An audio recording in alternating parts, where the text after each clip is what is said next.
Hey, welcome back to my channel. Today's video is going to be how you can start your own Etsy shop. So let's get started. So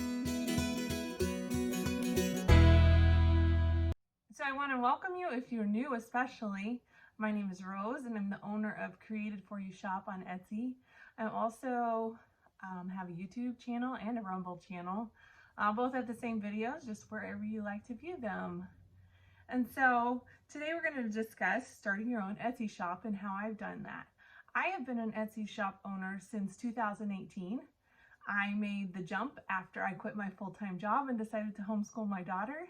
I have been making crafts for years. I just love to make different things and have enjoyed learning new things. And I recently got into woodworking. And so I began making my own jewelry organizers, as you'll see here.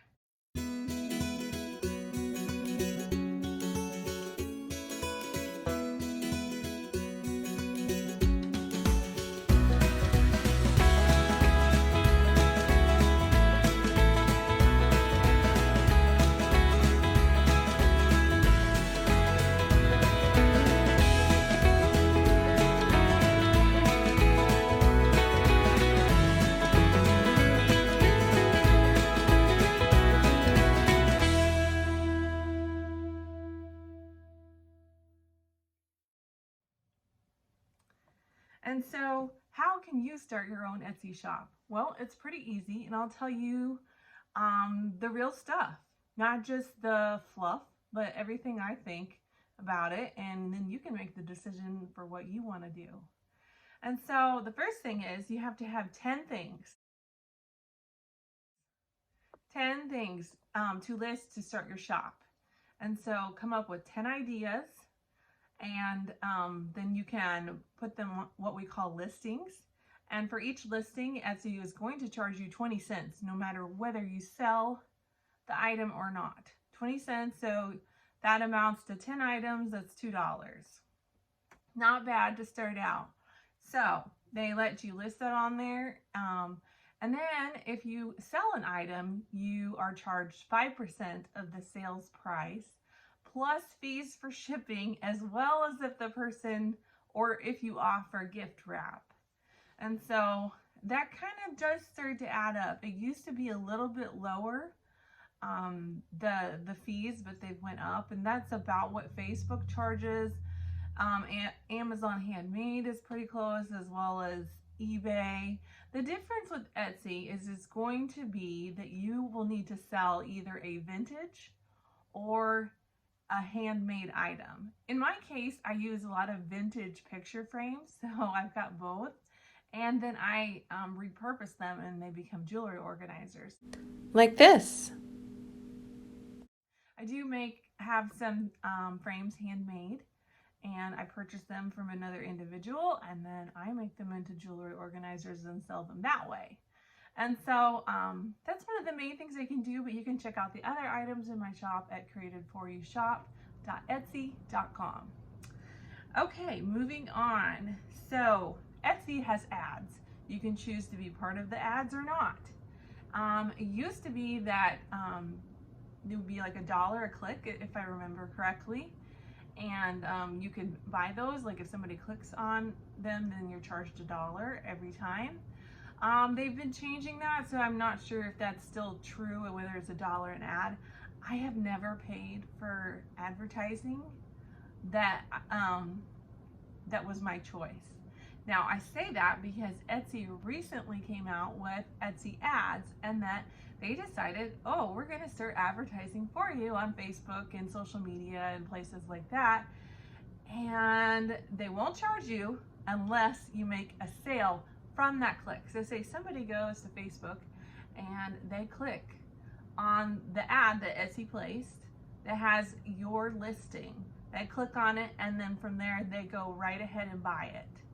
So then Etsy charges you 15%. Ouch. I'm not a fan of that, Etsy, sorry. They charge you 15%. Okay, so here we are. We started out with 5%, which isn't bad, but then suddenly we were being charged 15%. Now, if you were a successful seller and they rated that by different by how much you sold. Now, I had gotten above a certain threshold, and so they had let me know that they would only charge me 12%, which I still thought was too much. I was like, that's not nice. I don't even want these ads. And I tried to opt out, and they let you opt out in the beginning, but then after a while it was like, too bad. You have to be a part of these ads. And so we had to kind of adjust the prices from there. And that's unfortunate because not everybody's shopping from Facebook or clicking on those ads, but everybody was like your profit kind of had to be spread out across a number of items. So you have your item, you have to figure out how much it costs to make that item. So how much do all the supplies cost? And then how much time does it take for you to do that? Figure that in and how much you want to pay yourself per hour. Then also determine in there the fees. So add in the fees that I've discussed, it could be as much as 15%. Then you're gonna have to ship it. You have to buy boxes and supplies. So then you have to add in, okay, about how much is this gonna cost me in tape, bubble wrap, boxes. And you gotta figure all that in. And I've offered free shipping on my shop for quite a while, and that's worked well. I tried to they have fixed rate shipping, you can do calculated shipping, and then you can do free shipping. You can even put in a fee for your shipping supplies, but I never found that to be helpful. People don't like being hit with a cost at the end. Maybe they put the thing in the cart they want to buy at your shop, and they get all the way through, and then all of a sudden, oh, there's another $5 charge, and they're like, I don't know if I want to buy this now because it's $5 more. $5 isn't that much, but people don't like to be hit up with last minute charges. So I have done a lot of free shipping. Does that mean that I am paying for the shipping? No, it does not.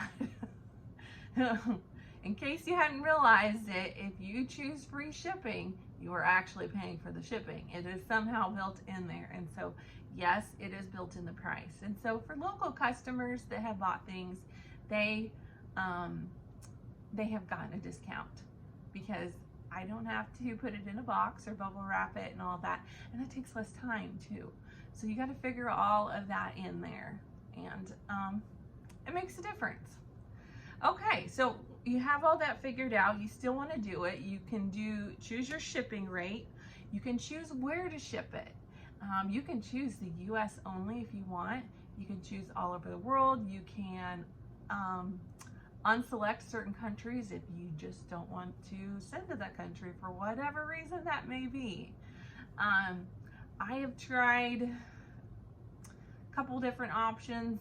They've recently made international shipping a little bit more tricky. It used to not be quite so bad, and then there's some rules. For instance, if you're going to do international shipping, you have to figure out what your tariff codes are, and so you have to look those up. Etsy hasn't came up with a book or anything, or a search engine or anything. You just kind of have to look it up and hope you do it right. And I think that kind of stinks. Etsy, you need to fix that. And so, but I figured it out. I've shipped a couple of things with a tariff code, and that's okay. There are custom fees, and so you want to make sure you list that in your shop information, that if you purchase something internationally, the buyer, is responsible for custom fees, not the seller. And so that has to be clear, because sometimes there are fees, and sometimes it's a lot and sometimes it's nothing. So you can also choose your processing time. A lot of my processing time is 1 to 2 weeks. That being because a lot of my items are made to order, or we're making the frame. And so we need time to make it, we need time to paint it and it to dry, and then to add wire and hooks or whatever the customer has ordered, but we definitely have to have time for that paint to dry. Okay, so you can choose items, as I've said, made to order or already made to sell. So like you can make your item and then take a picture and post it on there, and that's fine. A lot of mine are made to order, and so I'll show pictures of past things that I've made, and then I have 2 pictures on a lot of mine that have all my paint colors. And so people choose the size that they want, as well as, and so they pick that in a drop down box, and then there's another drop down box where they can pick the paint color. And so then they can look at that picture of the paint cans and see what might work best. Etsy has a finance page once you have set up your shop, and they will deposit the money directly into your bank account, and so that's great. They also figure out the fees for you as to how much you spent on shipping, which, by the way, you can buy your shipping labels on Etsy, which is great because it sends a message to the customer, lets them know of their tracking number, so you don't have to do anything. Once you printed that off, it automatically fills in the address.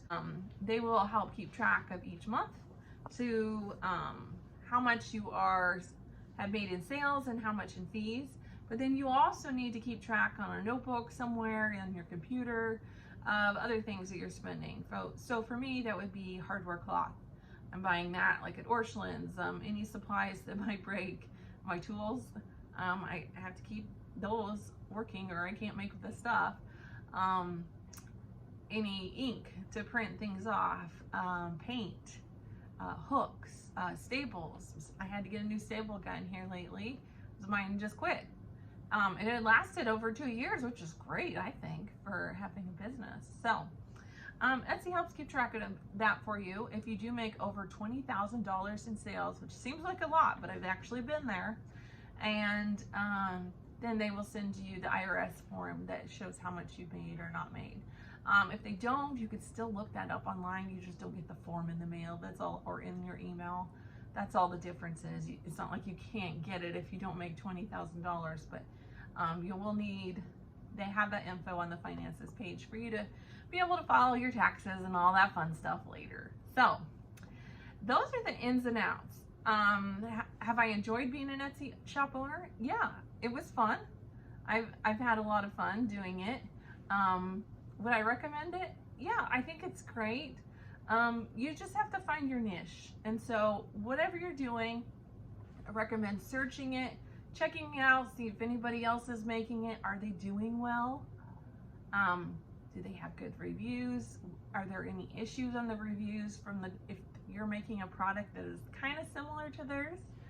And if there's too many people making that product, it may not be worthwhile enlisting that because there just might be too many people flooding the market, as they say.